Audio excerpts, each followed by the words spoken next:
नमस्कार स्वामी भक्तांनो. असं म्हणतात की जेव्हा विज्ञानांचे सर्व मार्ग संपतात, जिथे डॉक्टरही हात टेकतात, तिथून स्वामींची कृपा सुरू होते. आज मी तुमच्यासाठी घेऊन आली आहे एक अशी सत्यकथा जी ऐकून तुमच्या अंगावर शहारे येतील. एका भक्ताचा असा अनुभव जिथे मृत्यूदारात उभा होता. आजार इतका गंभीर होता की वाचण्याची आशा संपली होती. पण म्हणतात ना, भिवू नकोस, मी तुझ्या पाठीशी आहे. स्वामींनी आपल्या या शब्दांची प्रचिती कशी दिली, त्या एका रात्री नक्की काय घडलं, हे जाणून घेण्यासाठी हा व्हिडिओ शेवटपर्यंत नक्की पहा. ही केवळ एक गोष्ट नाही, तर स्वामींच्या अफाट शक्तीचा जिवंत पुरावा आहे. आज मी या व्हिडिओच्या माध्यमातून माझ्या जीवनात मला आलेले स्वामी समर्थांचे अनुभव व इतर व्यक्तींना आलेले अनुभव मांडणार आहे. स्वामी समर्थांचे माझ्या जीवनात एक अमूल्य स्थान आहे. मला प्रत्येक संकटातून बाहेर पडण्याचा मार्ग समर्थ नेहमी दाखवतात. मला मोठ्यातल्या मोठ्या संकटात मी जेव्हा हतबल झाले, तेव्हा त्यांचा मला भक्कम आधार जाणवला आहे. समर्थ नेहमी म्हणतात, भिवू नकोस, मी तुझ्या पाठीशी आहे. आजपासून मी स्वामींचा महिमा आणि भक्तांना आलेले त्यांचे अनुभव व्हिडिओच्या माध्यमातून तुमच्यापर्यंत पोहोचवणार आहे, जेणेकरून स्वामींवर नवीन भक्तांचा विश्वास अजून वाढेल. तुम्हाला आलेले अनुभव स्वामी भक्तांबरोबर शेअर करायचे असतील तर मी डिस्क्रिप्शन बॉक्समध्ये माझा ईमेल आयडी दिला आहे, तिथे तुम्ही मला पाठवू शकता. चला तर मग पाहूया कोणती आहे ती सत्य घटना. स्वामी तारी त्याला कोण मारी. आमच्या गावी एक हार्ट पेशंट होते. त्यांच्या हृदयाच्या झडपची लवचिकता कमी झाली होती. त्यामुळे पुरेसा रक्तपुरवठा शरीराला होत नव्हता. 1997 पासून त्यांना या त्रासाला सुरुवात झाली.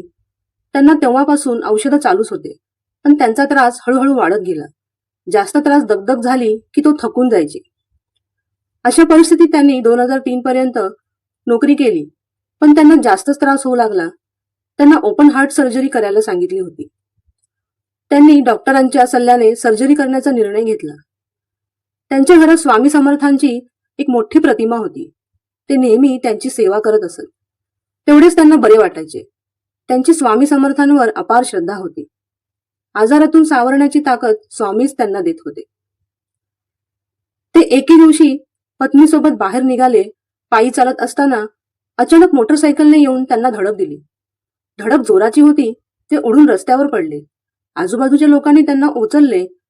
त्यांच्या कमरेत जोराच्या वेदना जाणवत होत्या. त्यांच्या डाव्या हाताच्या कोपऱ्यातले हाड पूर्ण मोडले होते.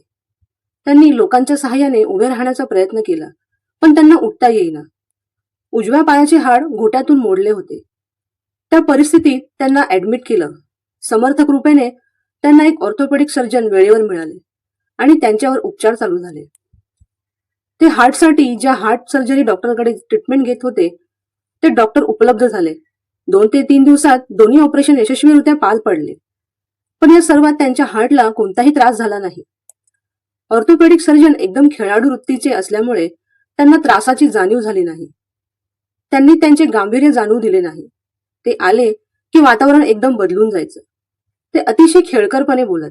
स्वामींनीच त्यांची अशी व्यवस्था केली असावी की त्यांनी खचून जाऊ नये. प्रचंड होणाऱ्या वेदना सहन करायचे धैर्य स्वामींनी त्यांना दिले. ऑपरेशन नंतर एका महिन्यात ते व्हीलचेअरवर बसून इकडे तिकडे फिरत होते. हे सर्व त्रागा न करता सहन करण्याची ताकद स्वामींनीच कदाचित त्यांना दिली असावी.